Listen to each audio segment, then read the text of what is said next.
Bienestar Social y querido amigo Esteban Bernal. ¿Cómo estás, querido Esteban? Te saludamos desde acá, de I99 FM, 98.9 de I99 TV. Como siempre, apoyando a la institucionalidad y la democracia. Me trae recuerdos todo lo que está pasando, querido amigo, las luchas que hemos tenido los ecuatorianos, todos los que estamos aquí, y tú por la institucionalidad y la democracia. Hoy hay quienes creen que dando lanzazos, dando con fusiles balas, cobrándole vacuna a la gente para que pase y no se le dañen sus productos o para que vendan sus cositas para poder trabajar, sacando a gente de sus trabajos y amenazando a sus jefes, creen que pueden destrozar al Ecuador. ¿Cómo ven las cosas tú? Primero, antes de hablar del ministerio, ¿cómo ven las cosas tú, Esteban Bernal, que eres un hombre que has decurrido en política y has caminado tantos años? Gusto de saludarte, bienvenido al programa Diálogo I99. Buenos días, querido Eduardo, gracias por la invitación a todos quienes están en el panel y a quienes nos ven y nos escuchan. Bueno, primero debo mencionar, partamos de ahí, ¿no? El verdadero sentido de democracia, el verdadero civismo es defender la institucionalidad del país. No podemos dejar que unos pocos violentos impidan la paz en el Ecuador. Eso sin duda forma parte de ese compromiso adquirido por el presidente de la República, Guillermo Lasso, y su gabinete. El diálogo sin duda es el mejor camino. La paz que requiere el Ecuador, la capital, aquí en Quito estamos sitiados prácticamente con situaciones muy vulnerables, con una situación crítica, pero que de manera permanente iremos encontrando el camino que permita sacar adelante una realidad que el Ecuador requiere en este momento: paz. Y sobre todo, Eduardo, en este momento necesitamos que entendamos que el camino para el desarrollo del Ecuador no es bloquear los derechos que constitucionalmente le corresponde a la gran mayoría de ecuatorianos: libertad para circular, trabajar, tener paz, el estar libres del vandalismo, de actos violentos que han generado un caos en el Ecuador. Nosotros somos respetuosos, Eduardo, completamente respetuosos de las manifestaciones sociales, respetuosos a tal punto que el presidente ha sido receptivo y ha hecho un planteamiento en varias líneas. Cito dos o tres de ellas: el incremento del 10% en el bono de desarrollo humano, que va a los sectores más vulnerables y los sectores que están en pobreza y pobreza extrema. Ha logrado establecer una comunicación clara con sectores sociales, con quienes ha llegado a un acuerdo para subsidiar la uria hacia los micro y ganaderos y microagricultores hasta el 50%. Ha duplicado el presupuesto intercultural, ha declarado en emergencia el sistema de salud por lo relacionado con los medicamentos. Esto de aquí es una muestra de flexibilidad, de tolerancia, de predisposición, y en ese contexto también tiene que existir desde el otro lado una tolerancia para que el diálogo fluya. Permítame contarle, Eduardo, por favor, rápidamente una experiencia vivida en lo personal. Por favor. En un momento fui parte de la comisión de límites de mi provincia, de la provincia de la Azuay, y justamente con provincias como la hermana provincia de Guayas, como ustedes, definíamos algunos elementos, y claro, Guayas podía decir Guayas es hasta acá, y Azuay podía decir y Azuay es hasta acá. ¿Qué hicimos en el raciocinio claro de un diálogo y de una tolerancia y de una negociación? Trazar casi una línea por medio, porque eso significa negociar, tolerar, dialogar, pero no podemos sentarnos en un diálogo en el cual la exigencia es sobre esta base todo, sobre lo otro nada. Ahí es donde entendemos de que existen otros intereses que van más allá de los de la protesta social, que son respetados por el gobierno, intereses que están vinculados a enormes mafias, a narcoterrorismo y obviamente a un sector político como el correísmo, que a clara voz ha estado avivando estos actos violentos y perversos que le hacen daño al país. En el 2019 se atacó la Contraloría y Teleamazonas y el Comercio. Esta vez es la Fiscalía 2 veces, mi querido Esteban. El propósito y los que están muy claros: es delincuencia organizada y más, quieren impunidad. Totalmente, Eduardo, quieren impunidad y sobre todo esta delincuencia organizada que somete a los sectores sociales que tienen todos los derechos de reivindicarse. Yo estoy convencido de que no existe una actitud sincera por ciertos dirigentes del sector indígena en donde a sus bases les transmiten hechos que están mucho más lejanos a aquellos intereses reales que perversamente tiene a veces esta movilización. Vea usted, arrancamos un proceso de movilización basados mucho en un comparativo entre el litro de gasolina de Europa y el galón de gasolina del Ecuador. Solo ahí nomás puede entender la falta de concepto que existió en el punto de partida. Sin perjuicio de ello, el presidente y el gobierno nacional hemos sido receptivos, pero vea lo que está pasando hoy, porque el presidente ha mostrado tolerancia, ha mostrado receptividad, flexibilidad, ha entendido que la política pública de nuestro gobierno no está escrito en piedra y esto le ha permitido ser flexible con los temas que le mencioné hace un momento. Y vea lo que pasa en el Ecuador. En Cuenca salió más de 15,000 cuencanos a decir en la calle queremos paz. En Guayaquil ha pasado lo propio con una cantidad enorme de ciudadanos diciendo queremos paz. Aquí en Quito, en los Chiris, en las Xeres, igual, y una cantidad de gente que ayer se pronunció en horas de la noche, miles y miles de quiteños con acciones pacíficas como el cacerolazo que decían, motivados por el alcalde de Quito.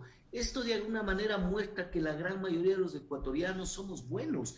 Y créame, mi querido Eduardo, la gran mayoría de los ecuatorianos, incluyéndonos aquellos que están protestando, porque yo tengo amistad y cercanía con este sector que es maravilloso, el sector indígena. Tengo una amistad personal con varios de sus dirigentes. Interactuamos hoy por hoy a través de esto que nos permite la tecnología de manera constante. Somos gente buena. Lo que existen son liderazgos perversos y daños cuando existen intereses que van más allá de la protesta social, porque esta sí es bienvenida siempre en nuestro gobierno tolerante. Ramiro Cepeda, luego Alberto Quintana y Jaime Velázquez. Si los malos supieran el buen negocio que es ser buenos, serían buenos aunque sea por negocio, decía Facundo Cabral. Usted tiene un gran trabajo, ministro, y se lo hemos reconocido aquí, pero usted tiene un trabajo dentro de su gabinete. Tiene que alfabetizar o convencer al presidente que el ministro de Economía se tiene que ir, porque ese señor es el que está incendiando en buena parte la República y ha hecho cosas que han molestado no solo al sector indígena, sino que nos han molestado a todos. Está claro que cuando se pone la casa en orden hay que hacer algunos sacrificios, pero no se puede gobernar pensando en un presupuesto general del Estado complaciente para un Fondo Monetario Internacional y no necesario para administrar la pobreza que usted, con lo que tiene, lo logra hacer y lo hace bien. Porque una vez más le digo, es el alma del gabinete y el alma del gobierno. Pero hay la bilis del gabinete y hay la torpeza del gabinete manifestada en otros ministros de Estado. Que esa paciencia que tiene el presidente ya no las tenemos nosotros. Por tanto, el llamado de atención que de manera irracional hace la CONAIE debe de ser moderado y debe ser entendido por un presidente inteligente. Y para eso hay ministros como usted, y lo comprometo. Así, hemos citado aquí 4, no creo que haya más. Deban de hacer lo que tienen que hacer, ministro Bernal, porque esto no se puede volver a repetir por el bien de la patria. Tiene que acabarse. Por tanto, todo lo que usted dice tiene razón, pero hay que apagar el incendio ahora. Lo que sean estas reacciones que se ha tomado por parte del Ejecutivo, para mi concepto, tardías, deben ir más de fondo. Usted tiene acciones más de fondo que crean que son las que deben de hacerse para apagar este incendio. De acuerdo, Ramiro. A ver, mire, varias circunstancias. Por favor. No soy quien para evaluar lo relacionado con la decisión presidencial con respecto al gabinete. Respeto su punto de vista. Sin embargo, ya en contexto, la flexibilización presupuestaria del presidente se ha puesto de manifiesto. Déjeme darle 2 o 3 datos en lo que a mi cartera de Estado refiere. Nosotros iniciamos el proyecto que lo presenté ahí, cuando estuve allá en Guayaquil con ustedes. Así es. Bono 1000 días, que de alguna manera viene también a ser uno de los aportes más significativos en materia de política social para con aquellos niños y niñas que tienen desnutrición crónica infantil. ¿Sabe usted en dónde se acentúa o prevalece mayormente la desnutrición crónica infantil? Sector indígena. De Santa Elena, de la provincia vecina de Guayas, ¿no? Además de ella, que está con el 34%, tenemos la Sierra Centro, en donde mayormente prevalece la desnutrición crónica infantil, 42% Tungurahua, 36% Chimborazo, 35% Cotopaxi. El promedio nacional es del 30%, la media internacional es 9%. Somos el país más alto de América Latina, solo por debajo de Guatemala, que tiene el 43%. Esto nos obliga a que hagamos una retrospección de lo que hacemos como gobierno. Y yo le debo mencionar, con respecto al bono 1000 días, la inversión anual será de $60 millones. En este año vamos a tener una inversión de casi 15 millones porque hemos ido acrecentando hasta llegar a 37.504 madres gestantes y madres de 0 a 45 días en el país. El año próximo se proyecta 85.000 beneficiarios de este bono. Quiere decir una inversión de casi $60 millones, más $60 millones en el incremento del bono de desarrollo humano dispuesto por el presidente. Solo ahí usted puede verificar una flexibilización presupuestaria y de inversión de $120 millones adicionales para política social, estrictamente para los sectores vulnerables. Por eso le menciono de que sí existe una predisposición financiera, que hay que hacer un redireccionamiento en muchos ámbitos, sin duda, seríamos nosotros inconsecuentes con una manifestación social. El propio presidente ha dado muestras a través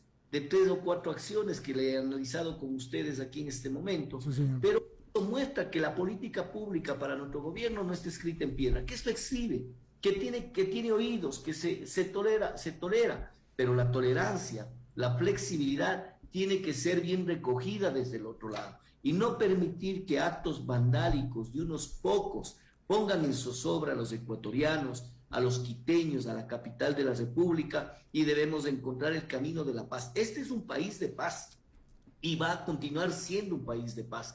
El orden público se prevalecerá y eso téngalo por seguro. En eso estamos de acuerdo, ministro Bernal, y disculpe el tono, no es irrespeto a la autoridad, con el mayor afecto hacia usted, pero la velocidad con que deben de hacerse las cosas deben ser otras que los tiempos que se ha venido teniendo desde el Ejecutivo.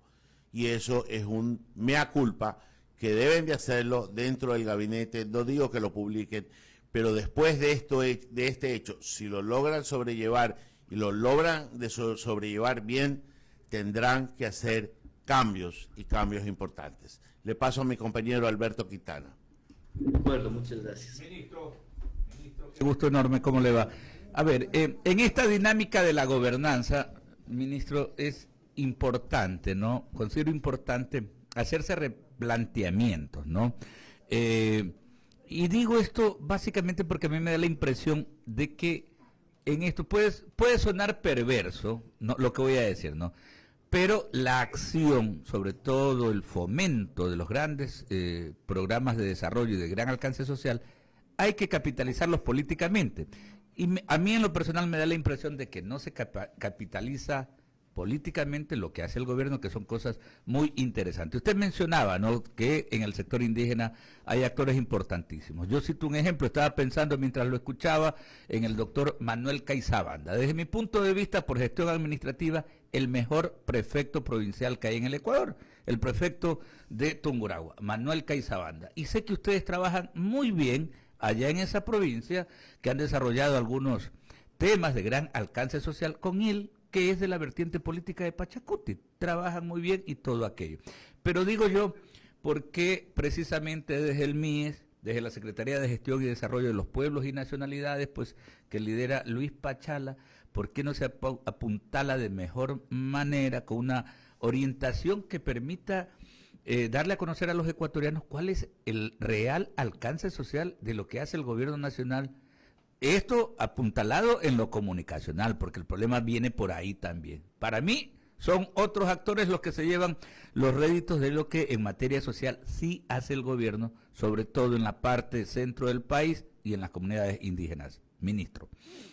De acuerdo, Alberto. Yo voy a ser receptivo de las inquietudes que se han planteado en este medio de comunicación, en esta entrevista. Mencionarle que como gobierno estamos en una posición y en un aspecto de retroalimentación, tanto así, permítame ser reiterativo, la muestra del presidente el pasado viernes 17 a través de acciones en concreto con respecto a los pedidos del sector indígena, llevó a que su propio dirigente manifieste que 6 de los 10 puntos, efectivamente, no en la medida en que habían solicitado, pero que se habían tocado.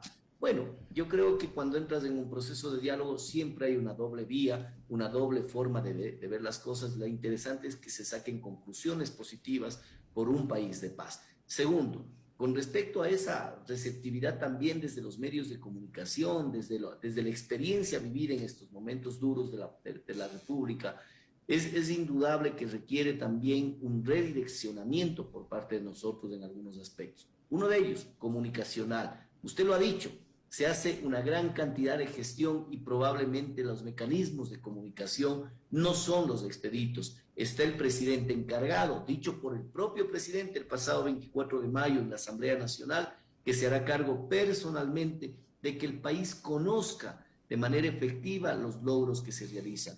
Usted ha citado, nosotros no tenemos miramientos con ningún tipo de autoridad política, sea de la ideología que sea. No solamente le voy a tratar el tema de Tungurahua, que usted bien acentúa, también Guaranda, el alcalde de Guaranda, del partido Pachacuti, con quien hemos interactuado, hicimos eventos con relación a disminuir la mendicidad, el trabajo infantil, lo hacemos con el prefecto de Tungurahua, estamos trabajando con todos los sectores a nivel nacional.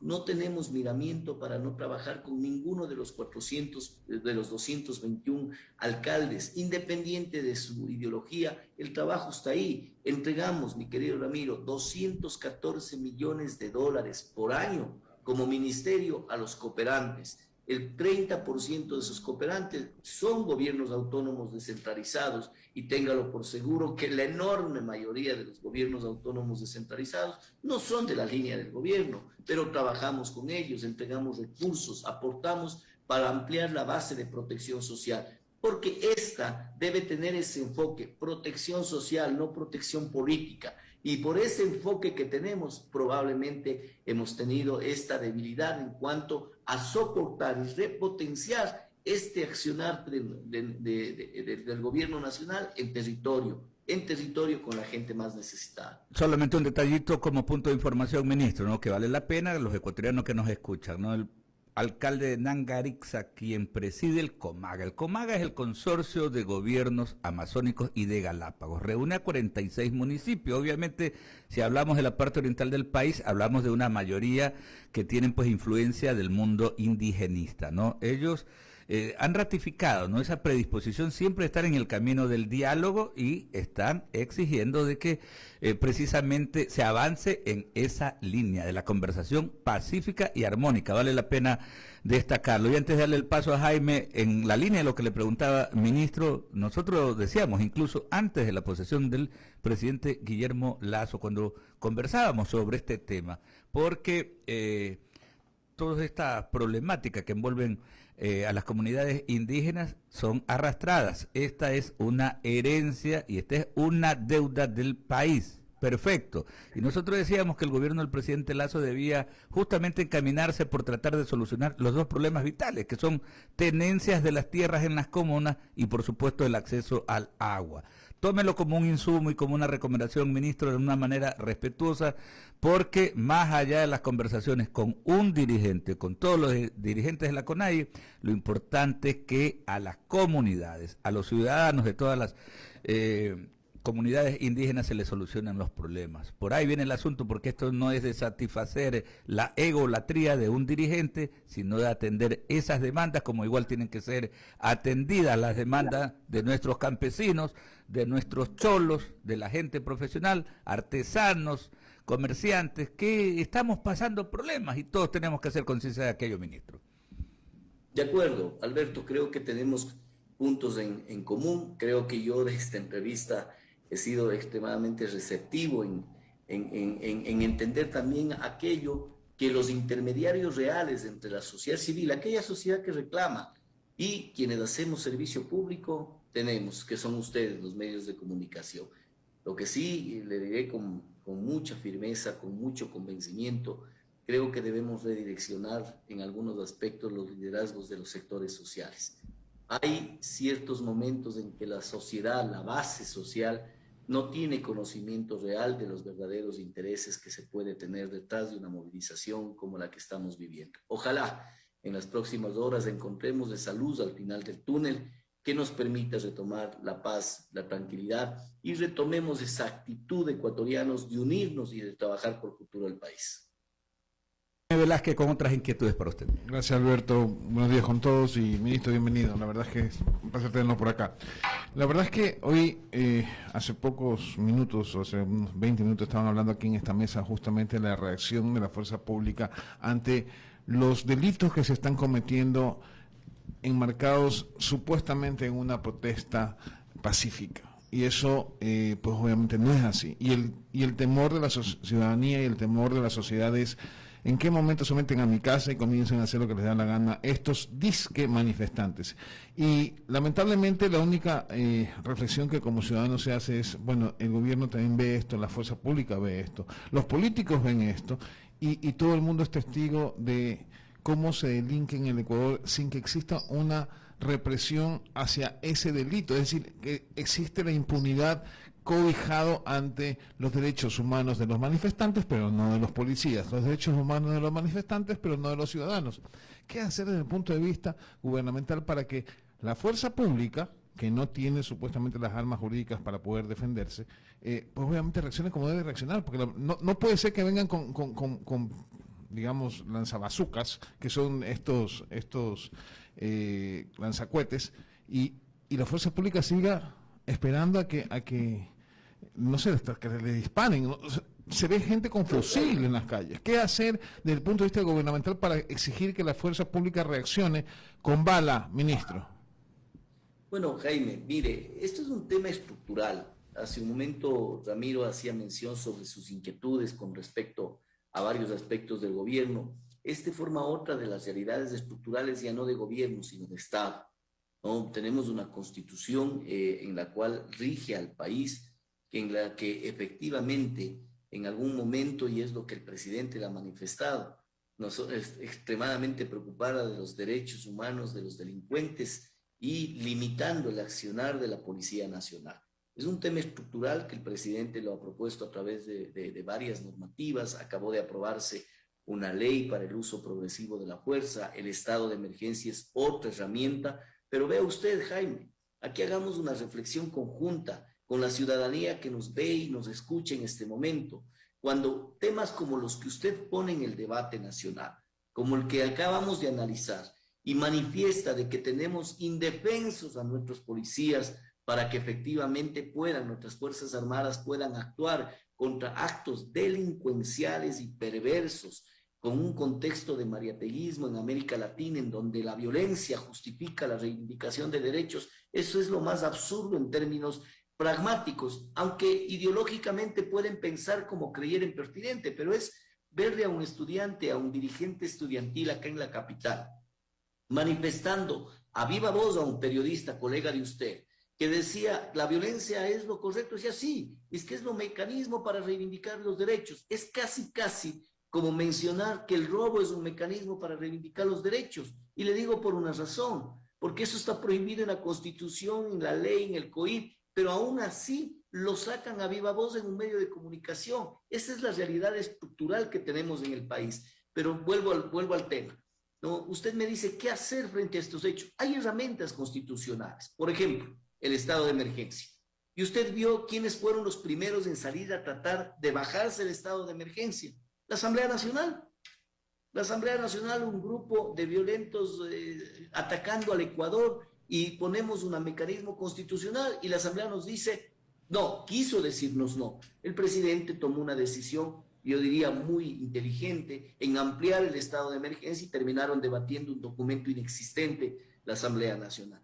Esa es la realidad del país. Hace un momento, previo a esta entrevista, estuve en un radio de la capital y el periodista me decía, ministro, pero hay que crear empleo más allá del bono o de la ampliación del bono que ha planteado el presidente. Yo le dije, sí, si usted y yo compartimos lo mismo, hay que generar empleo y esa es la visión del gobierno, más allá de ampliar el tema del bono de desarrollo humano.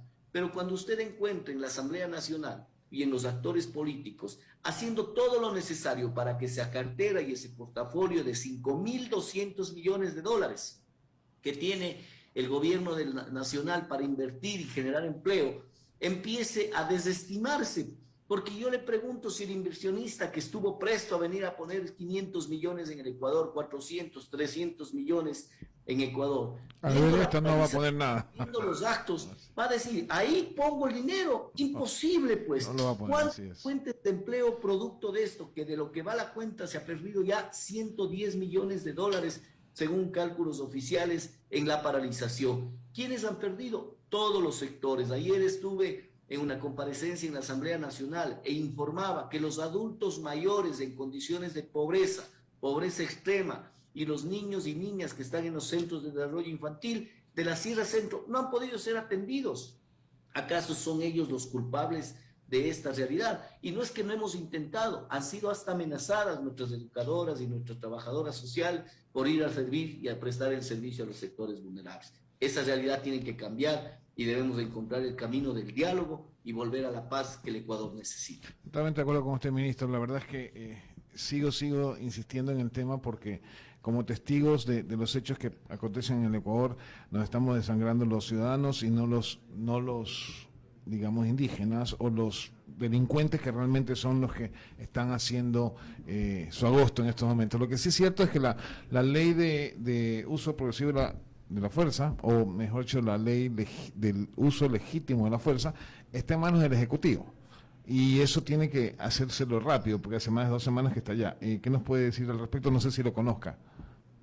No, sí, indudablemente, en términos generales puedo darle mi concepto. El presidente está mecanizando jurídicamente lo que acorde a su competencia demanda, pero es indudable de que tenemos en este momento herramientas, tanto normativas como constitucionales, como le había mencionado, que las viene aplicando con el presidente. Tengamos fe, el presidente está liderando este proceso, el presidente ha tomado grandes decisiones y estaremos próximos a un diálogo que Dios mediante permita concluir con este aciago tiempo que vivimos. Recuerden, no son prácticas aisladas. Octubre de 2019, recuerde lo sucedido en Colombia, recuerde lo sucedido en Chile. Es una corriente mariateguista que busca sobre la violencia supuestas reivindicaciones sociales, sin perjuicio de que muchas de aquellos planteamientos el presidente lo ha sido receptivo, el presidente ha recibido y ha actuado de manera inmediata, siendo sensible con el proceso y ha presentado varias acciones. Solo en la cartera de Estado nuestra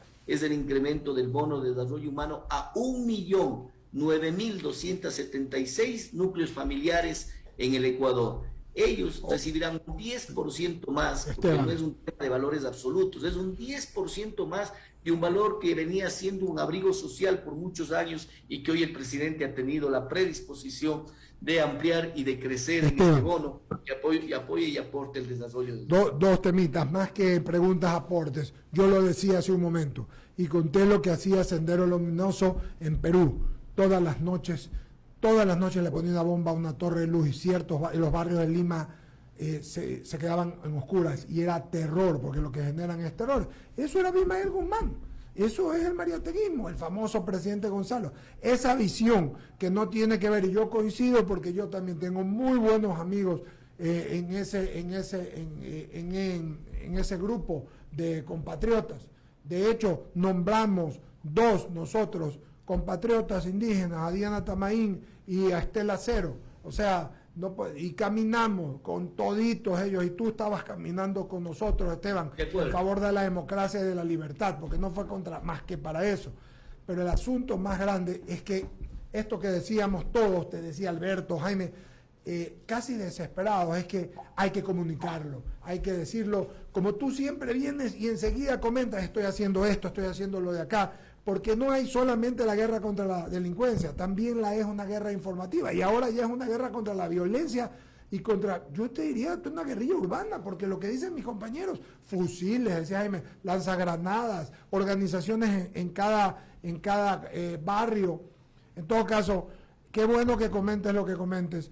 Ojalá se implemente rápido lo que tú estás haciendo de tu ministerio y que la ministra de Salud implemente enseguida lo de las medicinas, que son las quejas de la gente, y podamos, porque yo conozco a Guillermo Lazo como un demócrata y como un peleador y como un hombre que sabe escuchar, pues tiene que escuchar, y tú lo estás diciendo, y confío, que es lo que yo entiendo, decía Ramiro, en que tú, estando en lo social y habiendo peleado como has luchado desde antes, puedas apoyarlo y puedas comentárselo, como todos los días lo hacemos nosotros, que es necesario, sí, hablar, sentarnos, pero que aquí no es borrón y cuenta nueva. Aquí hay que, realmente le digo, volver a hacer lo que hay que hacer para poder ayudar a la gente más desprotegida a luchar contra la inequidad y ayudar a los que hay que ayudar.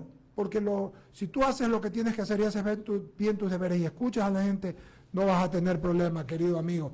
Hoy hay que salir de lo que hay que salir, pero mañana, si se sale de esto, enhorabuena por la institucionalidad de la democracia, hay que escuchar a la gente y sus problemas y sus necesidades, no a un grupo. Y si eso implica hacer lo que hay que hacer, pues tú sabes, porque yo te conozco, y qué es lo que decía Ramiro, lo que decía Alberto y Jaime, que se va a hacer lo que hay que hacer para dinamizarlo, para hacer lo que la gente lo perciba y lo sienta, ya con ejemplos claros como los que tú diste.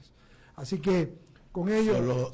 Solo, ministro, una vez más le presento mis disculpas por el tono inicial, pero como decimos los abogados, la pasión de los argumentos lleva esto, y probablemente es el rostro que no merecía esta contundencia del argumento, pero es el rostro que da la cara en estos momentos.